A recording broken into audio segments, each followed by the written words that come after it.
brutal murder of a 10-year-old girl left her community outraged and demanding justice. Will the truth behind Victoria Martens' death ever come to light? There's a little girl inside the house. How old? How old is your daughter? 10. Oh, yeah, she's 10. Police discovered 10-year-old Victoria Martens' body dismembered and on fire inside an apartment in Albuquerque, New Mexico. It was August 2016. I got a text early in the morning from a source of mine who said this is the worst homicide he had ever seen and that a child was mutilated. Nancy Laughlin, a reporter from Albuquerque news station KOAT, has been following the case since the very beginning. The information that day that we were told is that Victoria had been so brutally killed. I mean, she had been literally chopped up and set on fire. Her body parts were put in bags in different parts of the apartment. The whole thing is beyond anyone's conception that this could happen, especially to a little 10-year-old child. Within hours, they arrested her mother, her mother's boyfriend, and his cousin. They were all three at the apartment. Victoria's mother, Michelle Martens, Michelle's then-boyfriend, Fabian Gonzalez, and Fabian's cousin, Jessica Kelly, were charged with multiple felonies. The charges included child abuse, murder, and sexual penetration of a minor. That day, what we were told was her mother told police that Victoria had been drugged, that she watched her daughter get raped and murdered. The first responders were horrified. I've been involved in the criminal law for over 30 years, and this is the most inhumane case I think I've come across. When the news of Victoria's death hit the community, it hit hard. Government officials and citizens alike pushed for changes in legislation, including the return of the death penalty. My personal belief is we need the death penalty for those limited and horrific circumstances. They're predators. They're molesters of children. And I'm asking that the FBI step in and investigate and prosecute this case through the United States Attorney's Office. When Victoria's autopsy report was released in November 2016, it revealed she had been strangled to death. Some of the details put Michelle Martens' version of events into question. There was no meth in her system. And that was something that I thought was unusual because the mother had said that they gave her meth. And they kept, investigating and investigating. January rolls around, there's a new district attorney, and he brings in some very seasoned detectives to review the case. They're looking at all the cell phone data and all the any technology that they have there. And then it turns out as the evidence comes back, it's not matching what she's saying. So as the investigation continues, they figure out she gave what is called a false confession. For more than a year, police investigated the false claims made by Michelle Martens. The information that was guiding the initial investigation and the charging decisions in the case were based primarily on that statement. And we now know that that statement is false. Her defense attorney was just saying that it's very, very rare, but Michelle Martens, she's a people pleaser. So if she's asked a question, she's going to answer whichever way she thinks that they want to hear. It was completely made up. And so they went down, the police, the investigators went down this road based on what the mother had told them, and that road turned out to be a complete dead end. This is what they believe happened. So she gets off her school bus, she goes to the apartment, Fabian Gonzalez takes her to a gas station, they come back, Fabian Gonzalez and Michelle Martens, cell phone data shows that they leave the apartment. According to police, they go buy some drugs from one of his relatives. Cell phone and detailed Google location data corroborated those eyewitness accounts and definitively placed Michelle and Fabian outside the apartment at the time of the rape and murder. They leave the little girl with Jessica Kelly, Fabian Gonzalez's cousin, who had just gotten out of prison and was staying at the apartment and has a long, violent criminal history. Jessica Kelly's prior convictions include battery and assault of a police officer, among others. Jessica Kelly, her version of events is that Victoria was in her bedroom, that the door was open. She says a man she didn't know came into the apartment and killed Victoria. Then he leaves. Then Fabian comes back with Michelle Martens, and they keep Michelle occupied. She doesn't check on her daughter. As the hours go on, investigators believe that Jessica Kelly and Fabian Gonzalez chop her up. They put her body parts in bags throughout the apartment, and then they set her on fire. I wish I would have knew what the I was getting myself into, dog. And the put me away for life.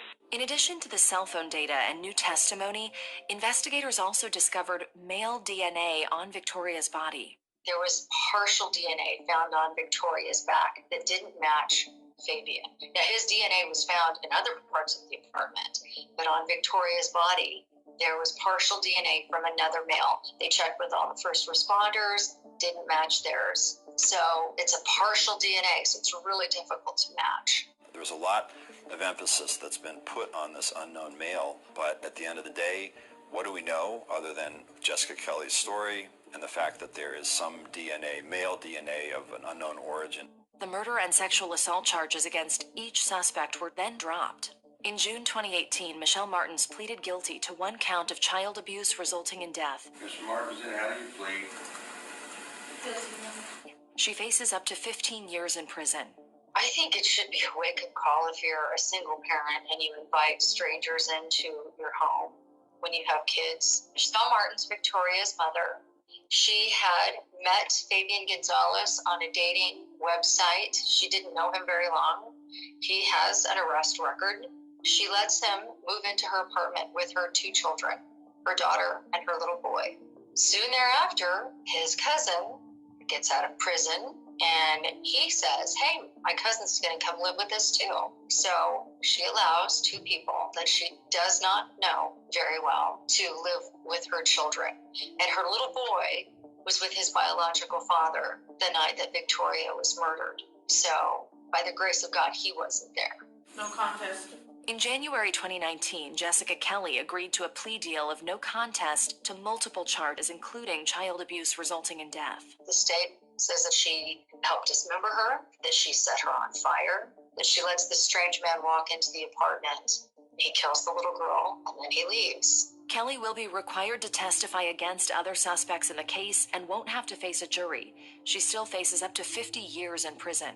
Just upset why they let her even take that when they should have served justice and took her to trial and found her guilty for what she did. The sense that I get from the community is that there's a lot of frustration. They feel like there hasn't really been justice in this case. But I don't think a lot of people understand that's more than a life sentence here in New Mexico. A life sentence here is 30 years. The things that has sort of haunted me from the beginning is this notion that we would be forced into a place where we wouldn't be able to hold everyone accountable. Either because of the evidence and because of the facts. We now have Jessica Kelly's cooperation, and I believe that that case is significantly strengthened. Gonzalez and his lawyers maintain his innocence. He is now charged with child abuse resulting in death and tampering with evidence. The attorneys for Fabian Gonzalez maintain that he didn't have anything to do with her death. It was a small apartment. They say he was woken up and didn't know what had happened to Victoria, and he ran out. Gonzalez was released from jail in November 2019, awaiting a trial date. The reason why this is taking so long for Fabian to go to trial is prosecutors want to bring up what they say is his past, his ties to gangs and ties to drugs. Well, the judge in this case said no, so they're appealing that. The news of Gonzalez's release sparked outrage in the Albuquerque community. Residents responded with protests in Victoria's name. He's letting them out, saying that he's not a threat to society. I mean, we're talking about a horrific murder. We're her voice, and we gotta speak up. If nobody's gonna do it, we have to do it. We're just waiting for the court to make a decision, and there's no timeline. So in the meantime, he is out in the community. We want justice for Victoria! While the search for Victoria's killer carries on, the community continues to honor her short life and ensure her name is not forgotten. After her death, they had some memorials at the park and at her school. There's a bench that's put up at her school. Her classmates, they did a lot of artwork after her death. The community, on the anniversary of her death, they paid tribute to her. Thank you to the residents of Albuquerque, as well as statewide, for your cards, flowers, makeshift memorials, as you paid respectful homage to our precious angel. In August 2019, Albuquerque residents joined Victoria's grandparents and other family members for a memorial service in honor of what would have been her 13th birthday. Happy birthday, dear Victoria. She was a beautiful person inside and out. To remember her as the beautiful person that she was, I think is just as important as trying to set the awareness for what led to this. Everybody that is guilty of it needs to be held responsible. This was a child. I mean, her life ended way too soon. I hope that the community can heal, because I know, I've interviewed the neighbors and the teachers and coaches, and just the ripple effect to this case has been really and truly horrific and devastating to a lot of people. I hope we never, ever have to report on anything like this again. And I hope that little girl is at peace. The details of cases like Victoria's are difficult to listen to and even more difficult to talk about, but it's important to remember and honor victims like her whose lives ended too soon. We hope you'll take some time to remember Victoria and others like her from your communities. Share your thoughts with us in the comments. I'm Alexandra Stone. Thanks for watching. 3 bombshells today in the Victoria Martens murder case. A plea deal for her mother, charges lowered for the boyfriend, and the announcement that a killer may be on the loose. News 13's Marissa Lucetto starts our team coverage. She's live at District Court. Marissa? Jess, in a surprise hearing, Michelle Martens pled guilty to one charge, and it wasn't murder. The DA and her defense attorney both saying her initial confession to police was made up. She's that way all her life. It's just her nature. For nearly 2 years, the mother of 10-year-old Victoria Martens remained at the center of one of Albuquerque's most shocking crimes, accused of allowing the rape and murder of her own daughter. When you don't check on them and when you let people around them you shouldn't have, horrible things can result. And they did. Today, both prosecutors and Martin's attorney agreed her only crime was allowing her boyfriend's cousin, Jessica Kelly, a convicted rapist and drug dealer, to watch over Victoria. She was negligent in the care and protection of her daughter and is therefore culpable in the death of her child. As Michelle Martens' parents watched in court, she pled guilty to one count of reckless child abuse resulting in death. Prosecutors laid out evidence saying back in August 2016, Martens knew Kelly had just gotten out of prison and had a violent past. She was warned that she should remove Kelly from her home due to her unstable behavior. She didn't. Instead, the state says Martens continued to let Kelly stay at her apartment and even asked Kelly to pick up Victoria from the bus stop after school on August 23, 2016. Prosecutors say Martens got home hours later and saw Kelly was high on meth, but again left her daughter with Kelly so she and her boyfriend Fabian Gonzalez could go get marijuana. It was during that window prosecutors say Kelly and at least one other unknown person raped and strangled Victoria. At 8:48 p.m., Martens observed Kelly carrying Victoria down the apartment stairs, unresponsive and wrapped in a blanket. Yet, the state says the mother still failed to check on her daughter, who was dismembered later that night. The idea 2 years ago that Martens watched it all happen came from her interview with police, which both sides say now that just wasn't true. She has spent her life saying things to please people. So if you ask her something, she's going to respond in a way that she thinks that you like. That's always a difficult task when we deal with people of her IQ level. Today, District Attorney Raul Torres defended the plea deal, saying it was the right thing to do. I recognize that these revelations are not consistent with the public's perception about what happened to Victoria, but I want to share this information with you in order to help the community understand. And we asked the DA if, in hours after the crime, if investigators still believe Michelle Martens knew anything about the murder and the attempt to cover up the crime scene. He would not say. Back to you. All right, thank you, Marissa. Martens will be sentenced after the upcoming trials for Gonzalez and Kelly, in which she's expected to testify. Martens faces anywhere from 12 to 15 years behind bars. And that plea deal was followed by a news conference with District Attorney Raul Torres, explaining the decision and revealing there's another suspect out there. Here's News 13's Jackie Kent. Yeah, Jessica, this high-profile case has taken a major turn. The DA announcing police are now looking for someone else for the rape and murder of Victoria Martens. Bernalillo County District Attorney Raul Torres with stunning announcements on the case that shook Albuquerque to its core. Much of what has been reported about this case is simply Not true.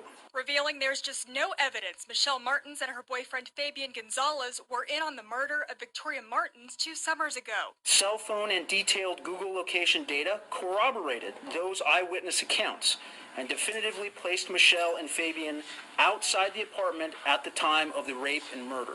The DA says a team of prosecutors, APD detectives, and new experts reviewed the case and found an unidentified man's DNA on Victoria's body. I have today authorized the filing of a criminal information against the unidentified male. A new suspected child killer, the DA says, is still at large, something former APD Chief Gordon Eden back in 2016 said was not possible. To the people who live in that neighborhood, let me assure you that your neighborhood is safe. There are no other suspects in this case. This John Doe now facing 14 charges, including rape and first-degree murder. We don't believe this to be a random act, and so we think that this is someone that is connected to the three in some way. The DA says because they only found a partial DNA sample on Victoria's body, they'll need another physical sample from the John Doe to prove a match.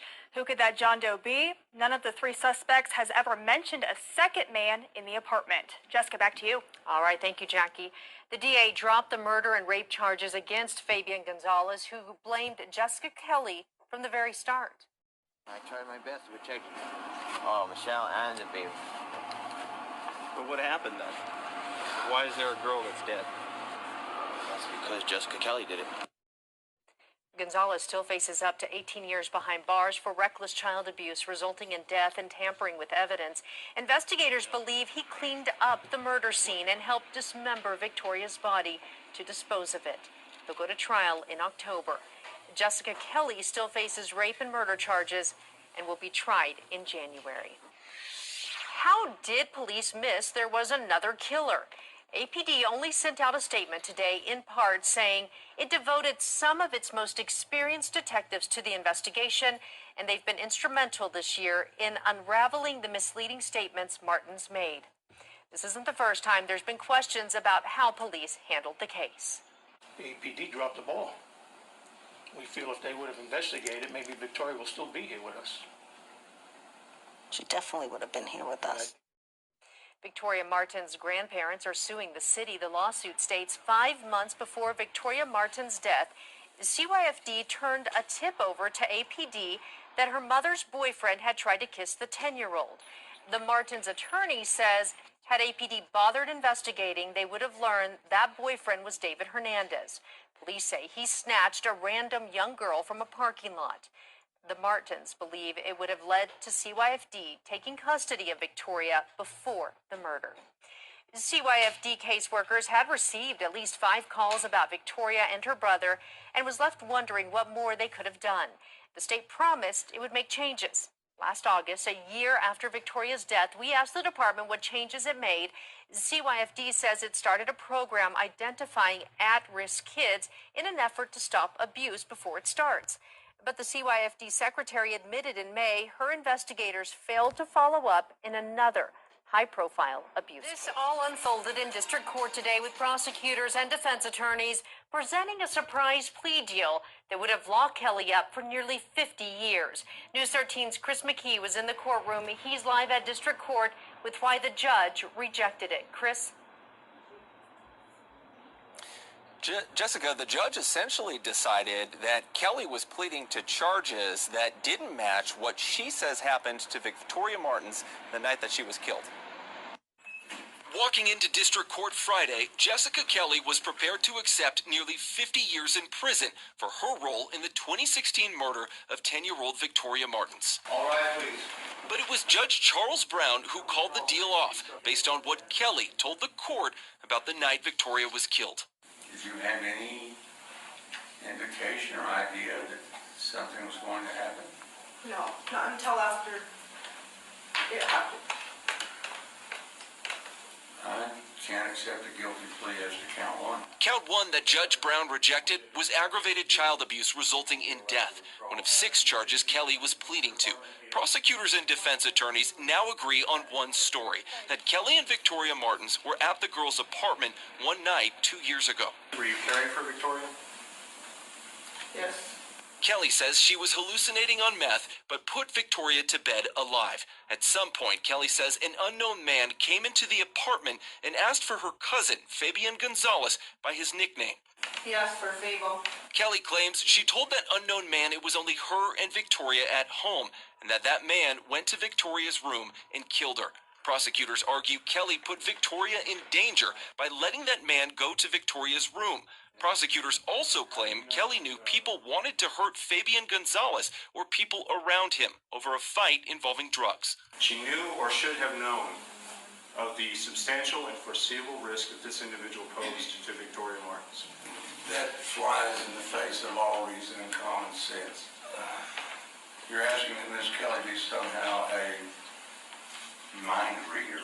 The judge questioned Kelly directly about what she thought that unknown man would do. You know, I did not feel that there was a threat at the time until after the threat he made when he left. With that, before we adjourn, the judge rejected the deal, saying Kelly's admission doesn't match a child abuse resulting in death charge. Now, Kelly was taken back to jail tonight, and at this point, she still faces all of the original charges, with her trial stated to begin in January. Jessica? All right, thank you, Chris. District Attorney Raul Torres says state prosecutors, as well as Jessica Kelly's defense attorney, never saw this coming. Shortly after the judge's decision, Torres explained what his office plans to do next. News 13's Marissa Luceto continues our team coverage and is live downtown with his reaction. Marissa? Jess, the DA says the decision to enter into a plea agreement with Jessica Kelly was not an easy one, but it was essential. And now his office is back to the drawing board. We didn't anticipate this. Shortly after the DA's proposed plea agreement with Jessica Kelly was shot down by Judge Charles Brown, It was my intention to come before you today to announce that Jessica Kelly had accepted a plea agreement. District Attorney Raul Torres told reporters it was a rare move for a district court judge to deny a plea deal both the state and defense had worked out. We were somewhat surprised by the court's rejection. Kelly was supposed to plead guilty to 6 charges, including child abuse resulting in death, for her role in Victoria Martens' murder. It was something that I struggled with. It was something that our team gave a lot of thought and consideration to. Today in court, the judge denied the defense the opportunity to read a prepared statement. Instead, he asked Kelly to explain in her words what happened the night Victoria was murdered. I didn't really think that there was something bad going to happen the way it did. That's when Judge Brown told prosecutors he felt Kelly's testimony didn't add up with the charges she was pleading guilty to. She signed the plea agreement. She was well aware and advised by her counsel with regard to what those charges were. This plea deal would have also required Kelly to testify against her cousin, Fabian Gonzalez, and that's why the DA says they need her cooperation moving forward and hopes that wasn't jeopardized today. We will be, again, looking at the record, trying to determine what steps, if any, we can take, because we still believe that this agreement is in the best interest of justice.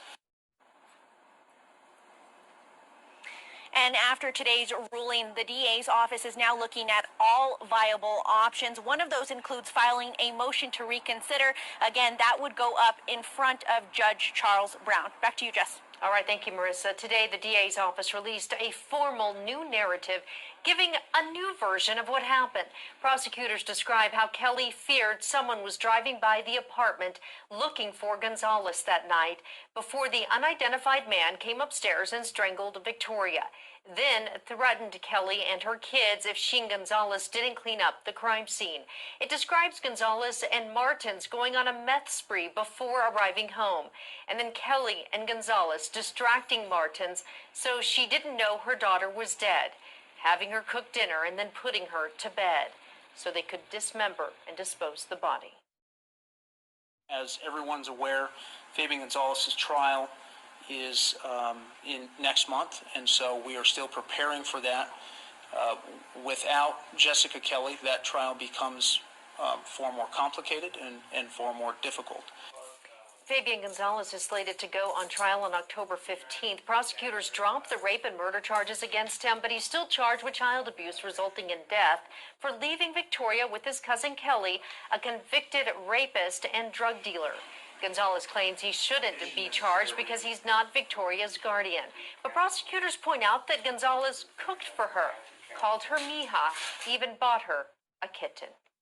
Michelle Martens has already pled to lesser child abuse charges in the death and is awaiting. How much of a role did drugs play in what happened? The people accused of doing it are talking, and Target 7's Nancy Laughlin is listening to those recorded jailhouse calls. It's a story you'll see only on 7.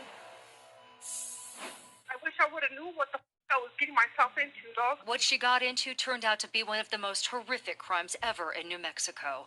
Jessica Kelly is one of 3 people accused of killing 10-year-old Victoria Martens and cutting the child's body into pieces. Put me away for life. The night of the murder, police reports say Jessica was acting weird. Her cousin Fabian Gonzalez told police she was asking if he believed in Jesus and hit him in the head with an iron. I wish I would have been up. In a jailhouse recorded conversation with a friend that's filled with profanity, she implies she wasn't on drugs the night of the murder. I wasn't even, I was like, no, I'm not doing no shots. Police reports say another suspect in this case, Victoria's mother, Michelle, told detectives Victoria was to make her relax while Jessica and Fabian Gonzalez had sex with the child. Court records show Jessica Kelly has a history of arrests involving illegal drugs. Fabian has 1 drug arrest, but it was dismissed. And then your cousin, bro, what the f*** is he thinking? I don't know, dude. I don't get high to go. Do I get high to tweak?